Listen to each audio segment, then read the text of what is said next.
Good evening. Good evening. I'm Dr. Richard Garassi, as I think most of you know, the president of the college. I'm happy to have you here tonight. We're in for a treat.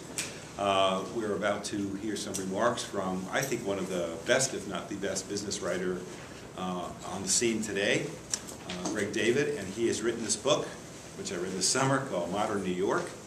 There are copies over there if you are so moved to buy one for yourself or your father or mother on the way home. Good spring break gift. This is such a well-written book.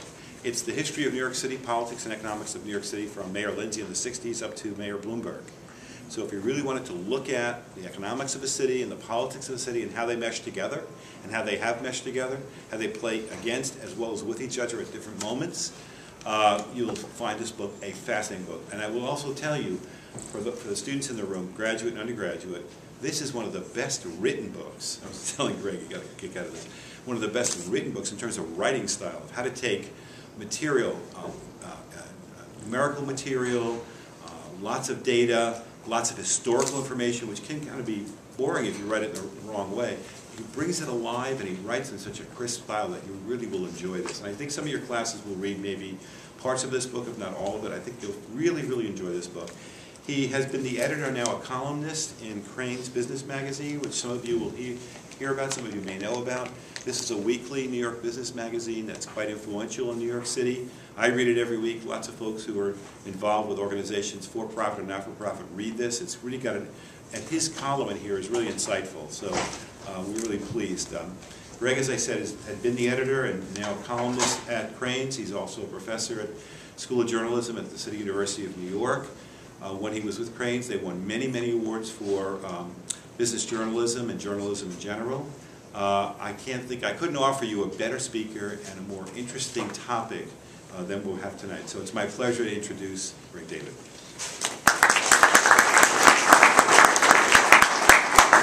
Thank you very much. I can't imagine higher praise than a book is well written from someone in my profession. This is my story.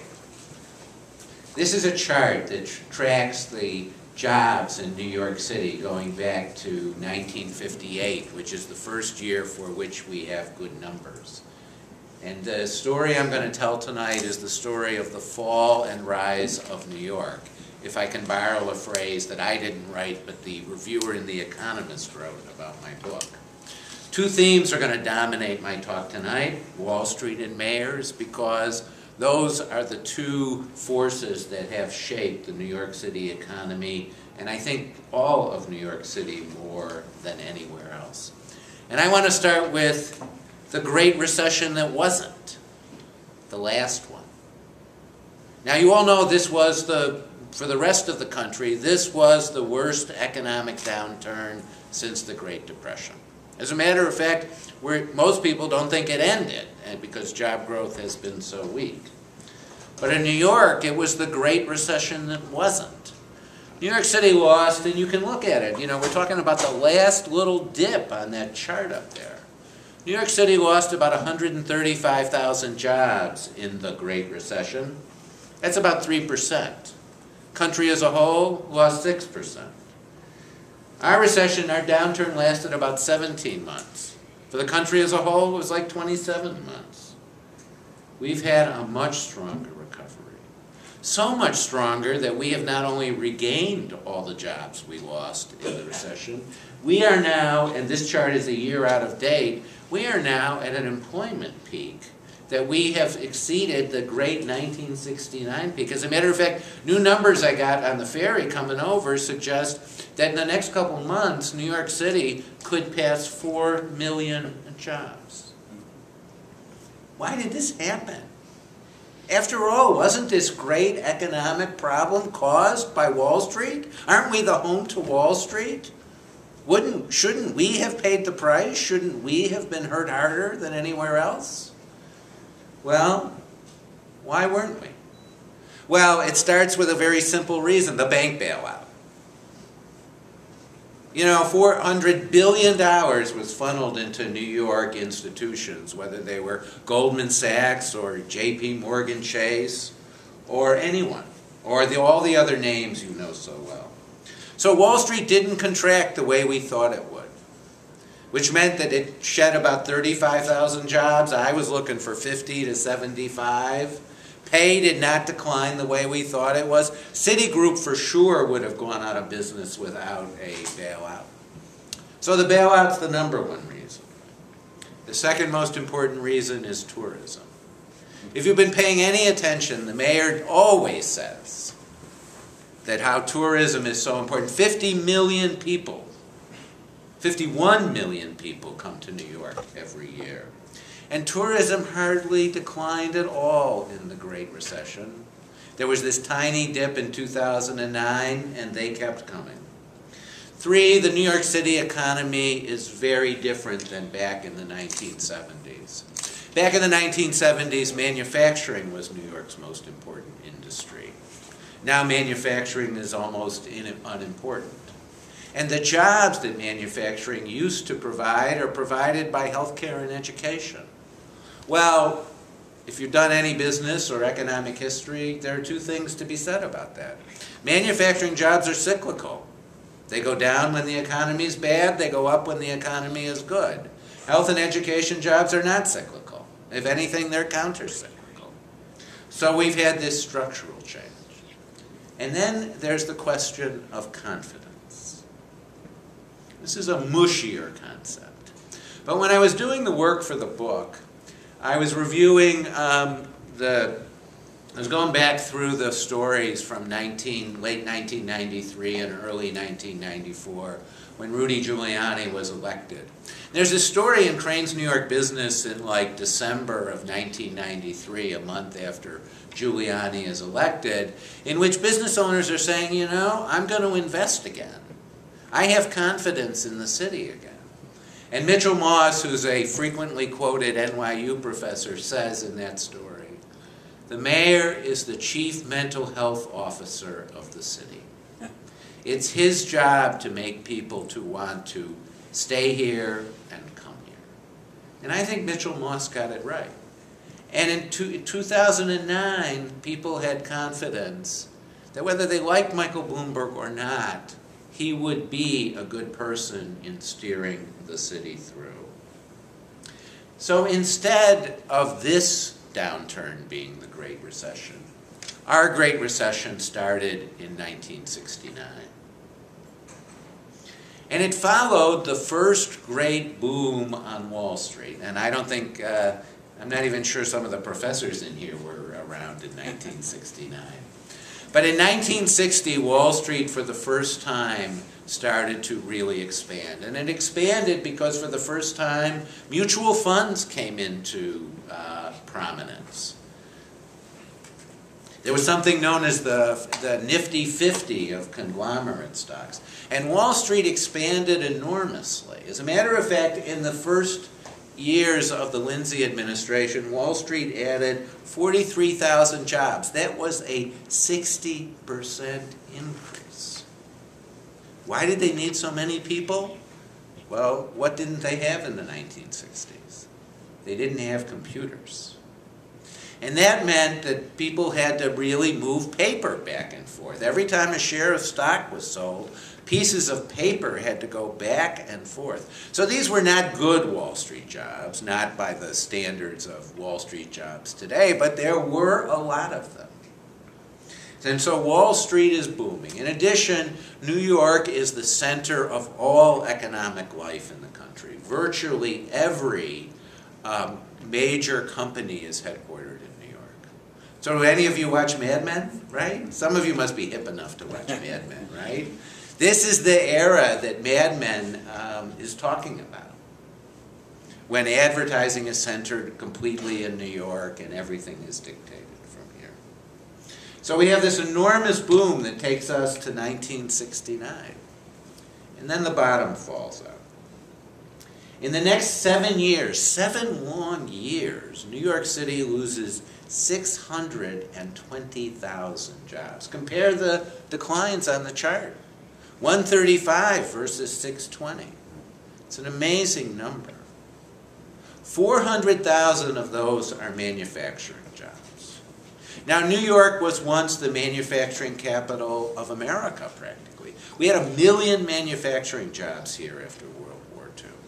But we had them in small locations, often along the waterfront, sometimes in tenements. And eventually they became uneconomic, and the tipping point came in 1969. That wasn't the only disaster that was occurring in New York in the 1970s. People didn't know it at the time, but more than 800 people were fleeing New York, and the city's population in that decade was declining by almost 1 million people, 800,000 to be exact. At the time, people thought there was this transformation taking place in New York, where whites were leaving for the suburbs, and blacks from the South and Puerto Ricans were filling their place. Well, it wasn't true. Yes, that transformation was taking place, but in the meantime, the city was being depopulated. Well, what happens when that many people leave a city? Well, what happens is that you don't need as many stores, and you don't need as many people supplying stores. So there's this enormous decline in stores, in retail employment, in wholesale employment. And the city is really suffering. Now, one of the major reasons, I think, is because John Lindsay didn't care or understand any of this.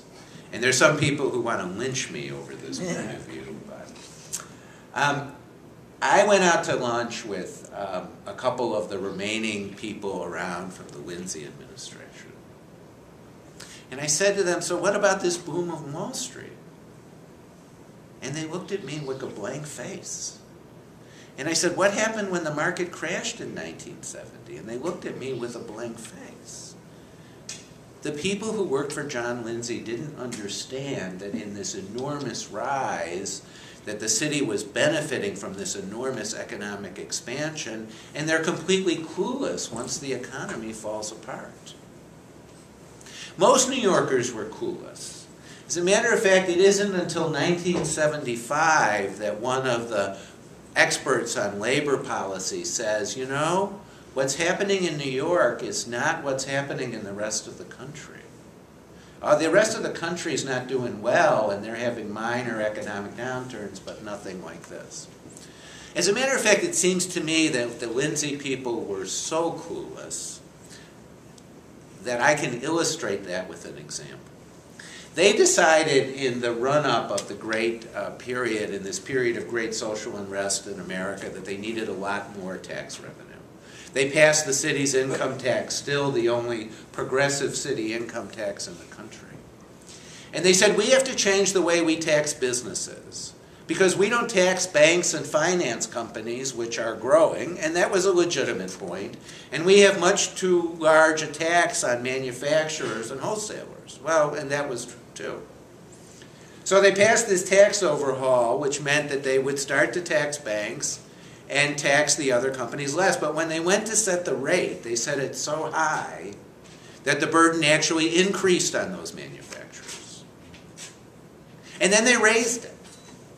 So this decline represents 400,000 manufacturing jobs, a large part of them the result of the Lindsay administration's tax policy, in complete disregard from their own rhetoric. So what is this decline about? Well, Wall Street crashes in 1970. All Wall Street booms end in crashes, by the way, which we will go over repeatedly. Manufacturing reaches the tipping point, and the city loses this enormous 620,000 jobs. The city also, of course, almost goes bankrupt. And if you're studying New York City history, you'll hear all about the fiscal crisis. In my view, the stories of the fiscal crisis are woefully inadequate because not one of them understands what was happening in the economy. I don't know if I've endeared myself to the historians who write about it, but I have hope I may have made a point so that when they continue to write about it, they will change. And in 1977, the New York City voters decide to elect Ed Koch as mayor. So Ed Koch walks into City Hall with New York at its nadir. He's a pretty typical New York politician, a liberal. He represented Greenwich Village in the city council. He won election to Congress. As a liberal, he worked on a wide range of issues, and he walks into City Hall and he asks himself a question, and the question is, how can I revive this city? And he decides, in my view, in direct contrast to John Lindsay and the mayors who preceded him, that he cannot revive this city unless he puts the economic and business agenda at the top of his list. Almost 10 years later, in a retrospective piece in the New York Times about the city's troubles and how it has climbed back from them, he says, with typical Koch hyperbole, before me, mayors knew nothing about profits or sales. They only wanted to make New York the #1 city in welfare in the country. My job is to make New Yorkers and New York businesses want to come here and stay here. How many times have you heard Michael Bloomberg say that, by the way? I'm in a little trouble about Rudy Giuliani these days, but Rudy Giuliani said that too. You see, Ed Koch changed the attitude of mayors about the city's economy and about business. Completely unexpectedly.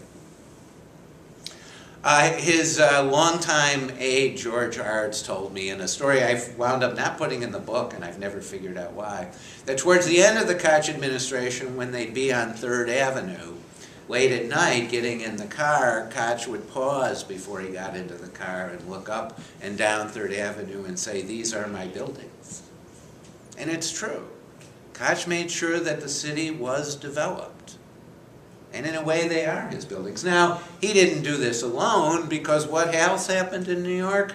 Well, we had another Wall Street boom. This one started in the 1980s and started with a man named Paul Volcker, a New York banker, who was named chairman of the Federal Reserve Board at a time when inflation was this country's greatest problem.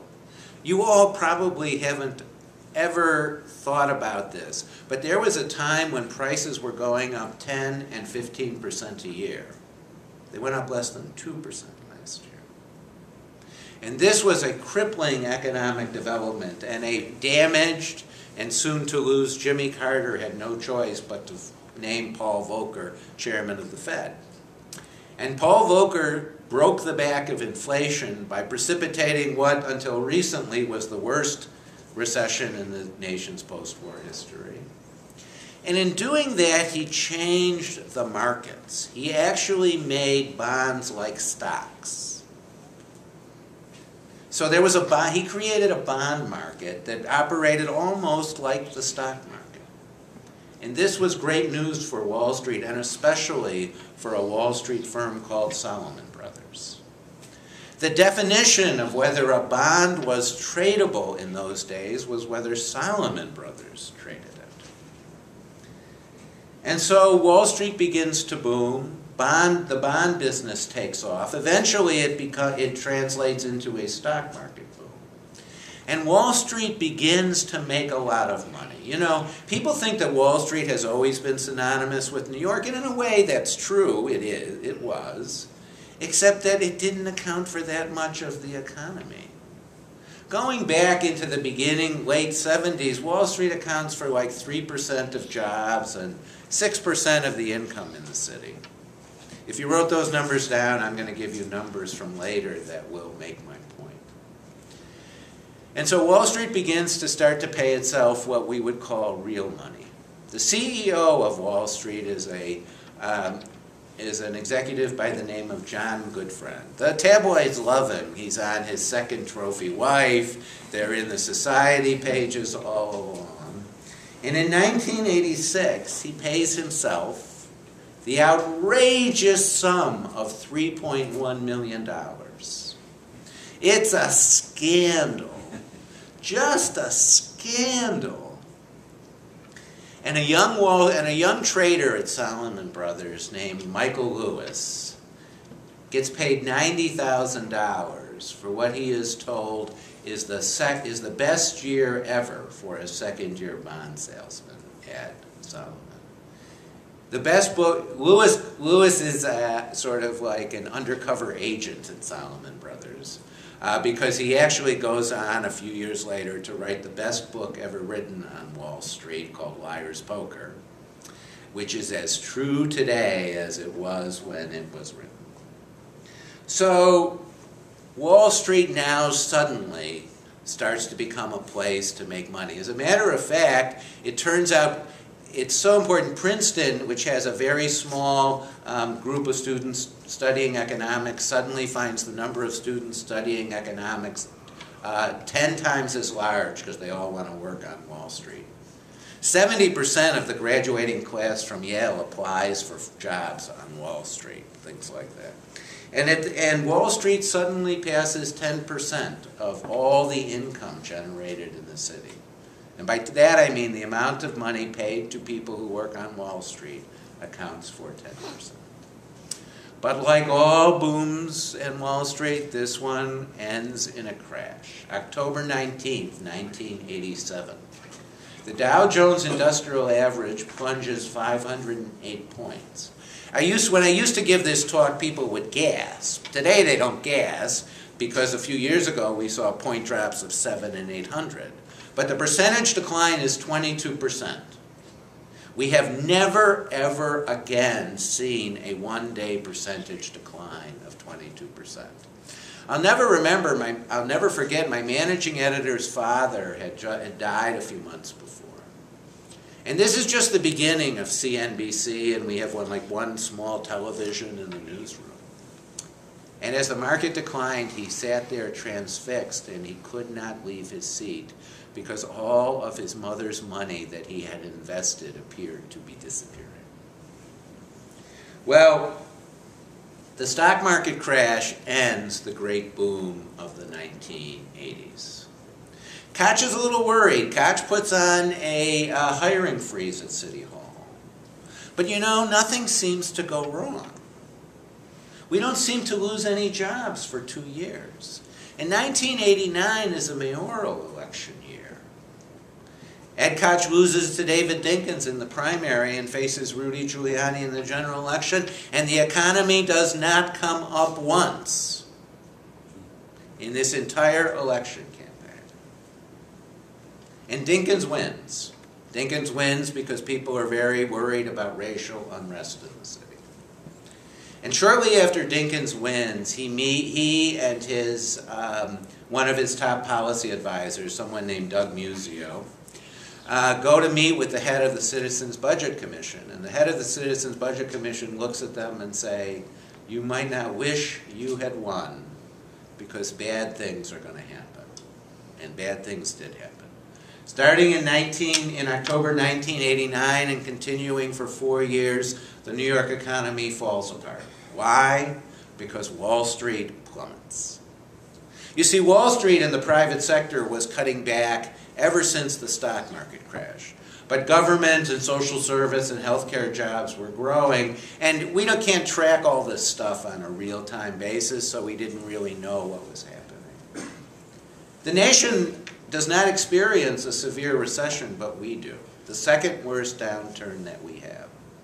And this one is made worse by the crisis over crime. Something Ed Koch, by the way, didn't do anything about. The crack epidemic is widespread, and in 1990, more than 2,000 New Yorkers are murdered. The cops shoot and kill like 40 people. 24 kids are killed as bystanders. It's a horrific story. And no one has any confidence in the city because of this enormous rise in crime. Dinkins is extraordinarily indecisive. And the city feels lost. In 1993, Giuliani runs again against Dinkins. He lost to Dinkins by 2 points in '89. He beats Dinkins by 2 points in '93. Beginning 20 years of Republican rule at City Hall. point I will come back to. So Rudy takes over, and in a way, it's very ironic, just like Koch at the very bottom of the economic cycle. He has two tasks in front of him. The first one is to get the city's budget in shape without, and he says without raising taxes, and he does that. And the second is to do something about crime, and he does. He brings a person, he brings a cop, he brings the police commissioner of Boston to New York, whose name is Bill Bratton. I don't actually think, and if you start tweeting this, I'm going to get in big trouble. I actually don't think Rudy Giuliani was a great mayor, but he did a great thing. Rudy would tell you the great thing he did was make New York governable and safe. I would tell you the great thing he did was bring Bill Bratton to New York. Because Bill Bratton changed the way policing is done around the whole country. He tells the cops their job is not to arrest criminals. Their job is to prevent crime. He is the first major police officer to do that. He benefits from a lot of other things. Because of the great crisis of confidence under Dinkins, we had passed legislation taking the New York City police force to 40,000. Giuliani engineers the merger of the city's separate transit and housing polices. And Bratton has a sidekick who's been with him for a long time. He ran the transit police for a while, named Jack Maple, who comes up with all these brilliant ideas. They start arresting people for low-level crimes, and they discover, gee, the people who jumped the fare in the subway actually are bad people who've done a lot worse things. They take this great manpower and they flood crime zones with lots of cops. And New York City's crime rate starts to fall. A lot of people don't want to give Giuliani and Bratton much credit for this, criminologists in particular. They say, oh, the crack and crime epidemic ended. Or people say, oh, Dinkins built up the police force, which he did only under pressure. But at the end of Giuliani's first term, New York City accounts for fully 1/3 of the entire decline in crime in the entire United States. We represent 3%. And I know you've heard the mayor talk endlessly about how safe New York is. I mean, we are like we rank 150th in crime among the nation's top 200 cities. It's just simply extraordinary. As a matter of fact, 411 people were murdered in New York last year. More people died in New York from suicide than from murder last year. We've gone from more than 2,000 to 411. So Rudy does begin to make New York safe again. And then what happens? Well, Wall Street booms again. This time it's based on the internet. There is the great internet boom of the 1990s. And the internet, and this helps out, well, this helps New York in two ways. One, we create our own internet industry. It's called the new media industry.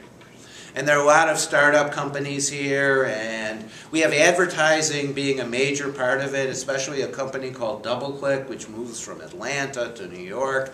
So we have the new media industry. But mostly we thrive because all these tech companies in the 90s go public in IPOs. When IPOs and stock market issues, of course, always mean that they are produced by Wall Street. So Wall Street benefits enormously from the internet boom. And then this very ironic thing happens. These new tech companies, these internet companies, raise so much money they can't spend it on something real, like a factory or software. So they pour it into advertising, which of course sends the media industry, the old line media industry, soaring. And we have another great ride up,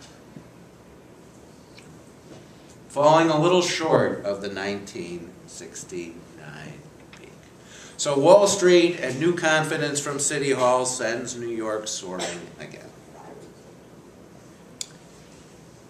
But then there's another Wall Street crash. It starts in 2000, the tech boom has gone too far, and tech stocks stocks begin to fall. They fall throughout 2000 into 2001. The New York City economy weakened substantially in the beginning of 2001.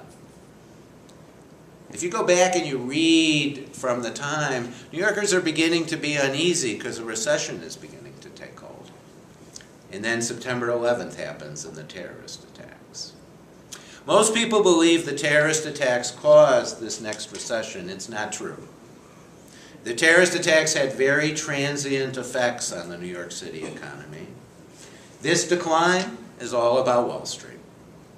It's about the collapse of the tech boom and the contraction on Wall Street. And notice it ends pretty quickly. It ends in 2003. It's pretty short. You know, I think, and I argue in the book, that September 11th changed the world. But it did not change New York at all. It did not change the trajectory of New York's history at all. Oh yes, yes, 3,000 plus people died. And yes, we spend a lot more money on security, but the broad currents of the New York City economy were not affected at all by September 11th, except in one way. Michael Bloomberg was elected mayor. Most people will tell you that Bloomberg won only because of September 11th. I'll grant them that, but I think he was going to run a competitive campaign. I'd like to argue that isn't true, but no one would believe me if I did, so anyway. So Michael Bloomberg is elected, and why is this important? Because Bloomberg continues the same philosophy at City Hall that began with Ed Koch. That his number one priority was to make sure that the economy thrived and business was welcome. And if you listen to him, you know that's at the top of his priority list.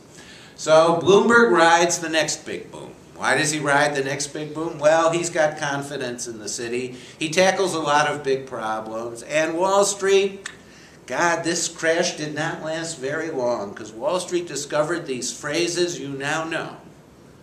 Credit default swaps, collateralized mortgage obligations, collateralized debt obligations, derivatives, and the next great Wall Street boom. And this one is unprecedented in the amount of money that Wall Street makes. So I told you about John Goodfriend and his $3.1 million. If we adjusted that for inflation, it would be $7 million in 2007. The John Goodfriend of 2007 is Lloyd Blankfein, the CEO of Goldman Sachs. And he gets paid $68.5 million that year. 9 times as much as the outrageous salary of John Goodfriend. As for Michael Lewis's $900,000, which is the equivalent to $180,000, the average salary on Wall Street tops $400,000. Averaging, you know, the person who works in the mailroom. What would a guy like Lewis have made in 2007? Millions. I don't know how many millions. I don't know if it was 2, 3, 4. I don't know. Wall Street now accounts for 28% of all the income. And you know, Goodfriend, you know what he thinks about his $68.5 million? He thinks he's underpaid. Because there's this person named Steve Schwarzman who starts a private equity firm called Blackstone. And in that year, he pays himself $400 million. And the next year, he takes his company public, sells $600 million, stock worth $600 million, and has a stake worth $7 billion plus. Or there's this hedge fund guy named Paul Tudor Jones. Manages $19 billion in assets. He takes 4% off the top. That's $800 million. Plus he gets 25% of the profits and he employs and has to share this with about 10 other people. Goodfriend says, what do they do that I don't do? I run a big company. This is what makes New York extraordinarily rich. Now, in each one of these booms, Wall Street created financial innovations. And if we were doing just a Wall Street class, I could explain to you what was good about them and what was bad about them. But Wall Street's most important innovation is greed. And I'm noted as a defender of Wall Street. But what they know best is how to pay themselves more. That's what this chart shows. That's what this history shows. But by doing so, they've made New York rich. It's the great secret. They have made New York rich. So it accounts for 28% of all the income. Well, Wall Street in 2007 provides 20% of all the taxes that New York State collects. 13% of all the taxes New York City collects. And you know, remember all that money the state's getting, so much of it's being funneled back to the city. Why do we have more public employees than anywhere else? Because Wall Street allows us to afford them. Why do we pay teachers so much, which we actually do in New York City, more than other cities? Because Wall Street allows us to afford them. And as for Schwartzman, he gives $100 million to the New York Public Library, which, by the way, is now named for him if you check out the marble closely, so that it can be rebuilt to serve immigrants in New York. And Paul Tudor Jones holds this event every year for the Robin Hood Foundation. In 2007, they raised $70 million in one night. Last year, they raised 48. And what does the Robin Hood Foundation do? It supports 70 social service organizations.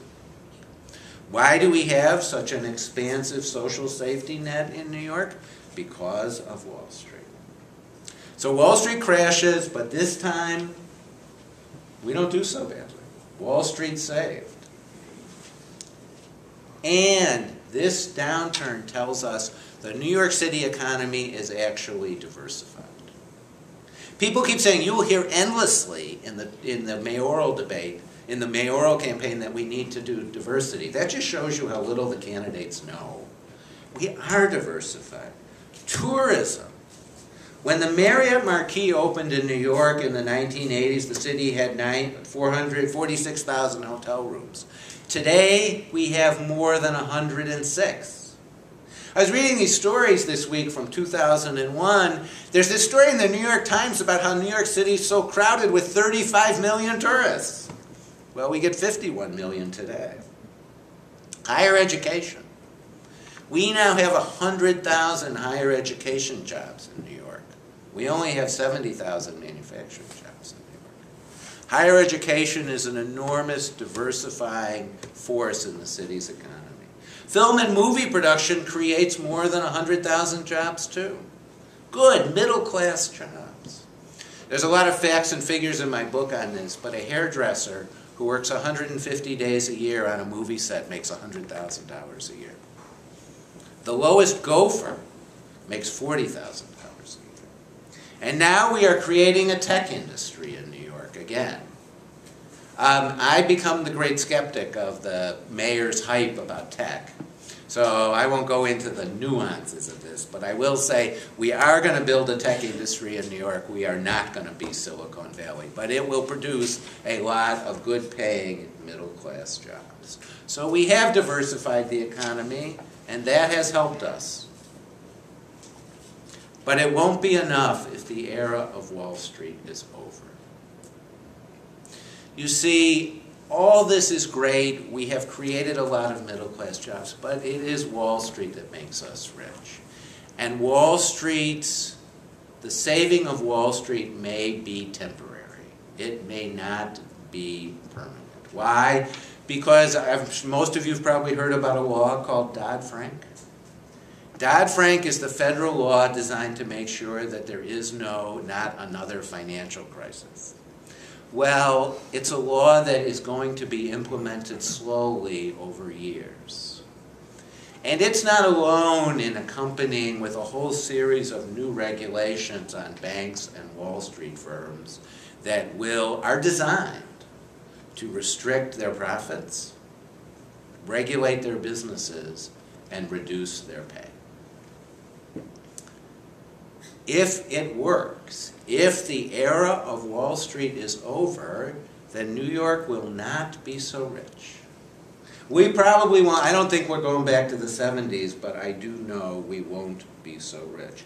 Just look at, you're going to hear a lot, oh, the state has budget problems, the city has budget problems. How can they have problems if we have so many jobs? Well, Wall Street's only providing 13% of all the state taxes these days. That's why. Because Wall Street's not as profitable. Wall Street's not paying as much in taxes. Not both the firms and the people. Which brings me to the 2013 election. Not a single Democrat in the 2013 election shares the philosophy of Koch, Giuliani, and Bloomberg. They all represent a significant return to the philosophies that existed before. Now, I'm making a judgment here, by the way, if you don't know the nuances, that Chris Quinn is not any different than the others. And this will be one of the central issues in the campaign. Now, when I wrote the book, there were no Republican candidates. Now we have Republican candidates who do share this philosophy. So the issue may be in doubt. But will a change at City Hall on January 1st, 2014 suddenly change the city completely? Actually, no, things don't work that way. But a change in attitude over time can make a difference. So what will happen? Well, it all depends on Wall Street.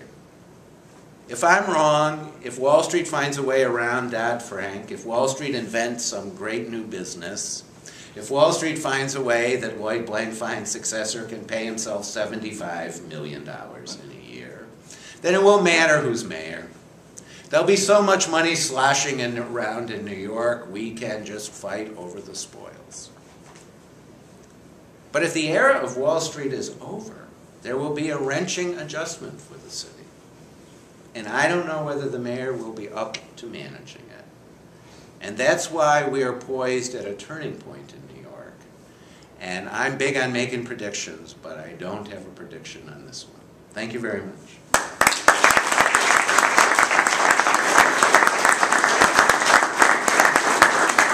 So I'll take the liberty of asking the first question, what you think of the questions you're going to ask. Okay. In the book, you spend a lot of time on one of the other forces that accounts for some of the success of New York, and that was immigration. Maybe you could talk a little bit about that. Yes, immigration. I talked about the decline in the 70s. If the population decline in the 70s had continued unabated, New York would be a city of 5 million people. Any of you been to Detroit lately? You're nodding your head, so tell me about Detroit. Yeah, sure. I'm from northern Ohio, and it's pretty desolate up there. Because it's been depopulated. There are acres where there are whole parts of Detroit where no one lived. We would be like that. New York would, in some ways, resemble that. You could see us as a supersized Boston, but we wouldn't exactly be a supersized Boston because we'd have desolate areas like Detroit. Instead, we changed the immigration laws in 1965. And we opened the country up to immigration again. And suddenly we began to get immigrants from the Caribbean and from all kinds from Asia. And the immigrants came to New York. And where'd they go? The only places they could afford. They went to the worst neighborhoods. And they built those neighborhoods back up. People think that everyone stays in the city these days, right? Everybody supposedly stays. It isn't really true. Young, middle-class couples have a couple kids and they're still moving to the suburbs. But they're being replaced by this new immigrant population. And yes, college graduates from all over the country are flocking to New York because it's so hip and there's so many jobs. So immigration saves New York. And immigrants fuel many of the new industries and the revivals. And these immigrant neighborhoods show extraordinary growth in jobs as well. We owe ourselves to immigrants. When Ed Koch died a few weeks ago, people talked about what some people think this housing plan that he launched to revive the neighborhoods was the most important thing he did. It was really good public policy, don't get me wrong. But he didn't save the neighborhoods, the immigrants did. And what do immigrants come to New York to do? They come to New York to work. They don't come to New York to go on welfare, even before we changed the laws to make that impossible.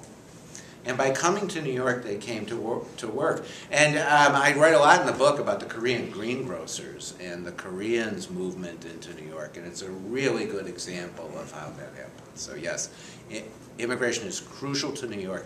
Now, you know, our population growth has slowed more than the mayor wanted, and he's like not happy about this. We're growing, but not at the pace people thought. I think we're not. We're growing because we're not growing faster because we're just too expensive. This great gentrification means there aren't cheap neighborhoods for immigrants to go to, so I think they're going elsewhere. You would think with the upward trend in New York's economy that improvements of infrastructure would be made. But the road system is a mess, bridges are decaying, expensive. Oh, I don't think that's true, actually. I think the Bloomberg administration has spent enormous amounts of money doing that. I mean, our transit system's in better shape than it has ever been. The bridges are not falling apart, as someone noted. They were, when Koch died, they were falling apart. However, Bloomberg has left us a problem. Bloomberg has spent so much money on infrastructure that he has doubled the city's debt in 12 years, from $50 to $100 billion. So I actually don't agree. I think Bloomberg has invested actually probably too much money, more than we could afford. And we are going to be constrained in the future by that debt load. As a matter of fact, the biggest problem in the city budget in future years is going to be rising interest expense. So, and yeah, by the way, the bridges are in the best shape they've been in 20 years too. So, the Goethals Bridge, I mean, is a two-lane bridge.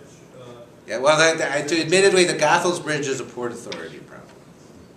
The Gowanus Expressway, they've been working on that for 10 years. Well, that's, you know, and you don't do these things quickly, but we have been working on them, and we did not work on them for a long time. I am concerned that the Bloomberg has left us no financial flexibility to continue to do that, especially if interest rates rise. You know, when my students don't have questions, I go around the room. Get ready. You gloss over the bailout so quickly. Well, I didn't gloss over it. I mean, it's a big okay, one. so Dodd-Frank, you're critical of Dodd-Frank and the effect it'll have on Wall Street, and yet wasn't it necessary? Because without the bailout, as you suggest, Citibank is gone, much of Wall Street is gone, and maybe there won't be a bailout next time.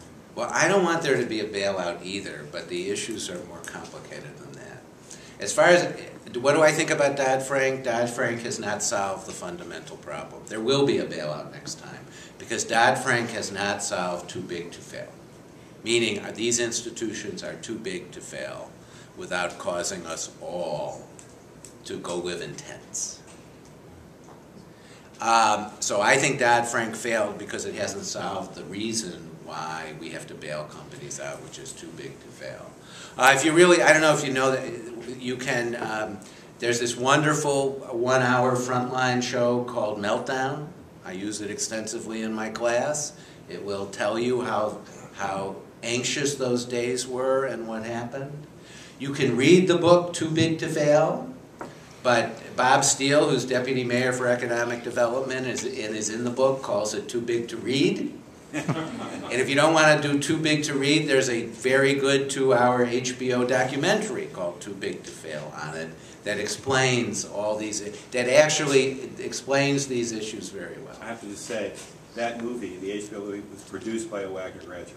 So forget that. Richard Barada.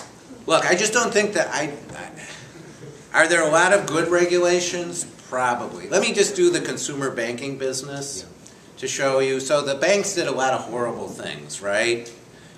So the mortgages were only bad things, you know. They really extended credit cards to people who shouldn't have had it, and every time they missed a payment, they ratcheted up the fees. So we have said we don't want the banks to do that anymore. So JP Morgan announced yesterday it's cutting 6,000 consumer banking jobs. Why? Because there's no money in consumer banking. Bank of America is up to like 30,000 job cuts in consumer banking because they can't make any money in it. This is, I teach this all the time, this is the law of unintended consequences.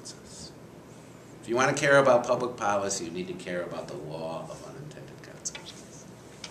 Yeah, I'm going to try and squeeze in two questions. First is just, where does New York stand relative to places like London in terms of competing for the financial industry?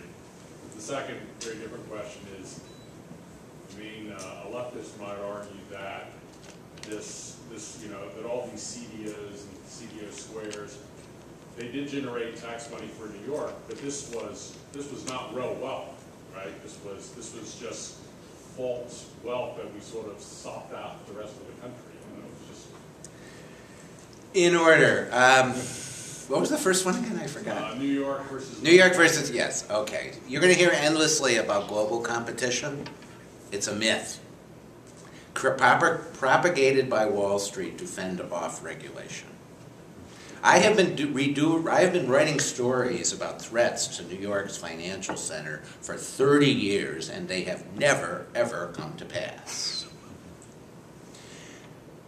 And they're not going to come to pass again. Do you know what, I don't know, do you pay any attention to what happens in Europe? Europe is trying to impose enormously strict rules on bonuses. You think these Wall Street firms are going to send people to London where they can't make any money? Give me a break. Or maybe they're going to go to Shanghai, where the Chinese are very good at Shanghaiing your money. I mean, come on, give me a break. I don't believe in the global issue. I don't believe in the global competition issue. I think it's just New York's center as a place for finance is, in my view, assured for the foreseeable future. We just don't know how big it will be. Now, I want to turn your second question a little bit. The issue is a little different and it's very complicated, and it's about inequality. Right? The United States has seen this enormous divergence between the very top and the 1% and the rest. And inequality has gotten a lot worse in this country, true. And New York is the city with the most inequality in the country. Well, I wrote a column about this week. The second part is not true. There are other places in this country with as much inequality as New York. Now, the other argument you can make is that we're creating a lot of low-wage jobs. And look, we've had this enormous expansion in retail, and I'm not going to tell you retail jobs are good. They're not. I mean, they don't pay a lot of money. That's true. The point I make in the book is that higher ed and film and tech are producing middle-class jobs. The middle class is, I found these stories from the 1960s. There's no middle class left in New York. I'm so tired of reading it every 3 years. We are producing middle-class jobs. We are producing a lot of low-wage jobs. And then there's the great tourism question. What kind of jobs do we have in tourism? Well, in the next 4 years, hotel housekeepers will make $60,000 a year. Is that a middle-class job? I think it is. Do the people who work at McDonald's make any money? No. No, you're all too young to go to steakhouses, right? If you ever go to a steakhouse like Smith & Wollensky or someplace like that, take a look at who's working there. These are mostly guys in their 50s, been there forever. Why are they there forever? Because they make $100,000 a year. Jobs on Broadway, stagehands make $70,000 a year. Tourism has a lot of low-paying jobs, and it's got a lot of middle-class jobs, and it's got a lot of good-paying jobs. So, much of what you hear and read about the economy is from a political perspective, and the real world's a lot more complicated. One more question? Just a follow-up on your question. Talking about tourism, it's basically the international tourism that we see here. No. No? 80% of visitors to New York are domestic. Really? Really. However, we really want the 20%. Why do the 20% are better than the 80%? Because they spend more, they stay longer, and they come to shop. Really come to shop. But no, 80% of our domestic tourists. Now, look, I don't know how much you guys have studied currency and the dollar and stuff like this. We've benefited because the dollar's been weak, And that means, you know, they can come and shop and finance it because they buy 30 pairs of jeans and that pays for the airline ticket, you bet.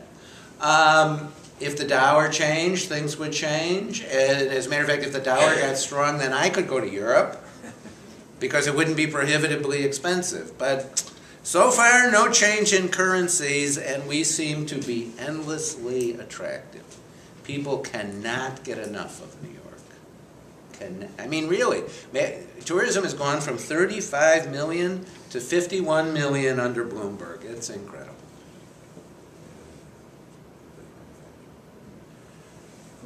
Thank you. One more. What was one? Okay, go ahead. What are your thoughts on the trajectory of real estate as an economic component? Well, what kind of real estate? Commercial? Ah, okay. Commercial real estate. Very good question. Why? Because we don't know what's happening in offices. We don't know if people are shrinking the amount of space people get. I don't think people are working from home more. I don't believe in that. You know, Yahoo just ordered everybody back to the office. But yes, demand for commercial real estate is one of the great issues to be explored in New York. We do not have enough new Class A modern energy efficient office space. We need to build it. If Hudson Yards is developed, New York City will be prospering. If it's not, we are not. However, when we do build this office space, we will have a lot of leftover, not very good office space, and that will make losers a lot of traditional New York landlords. So it's a complicated question and one that will play out over the next few years. Let me ask you to thank Greg Davidson.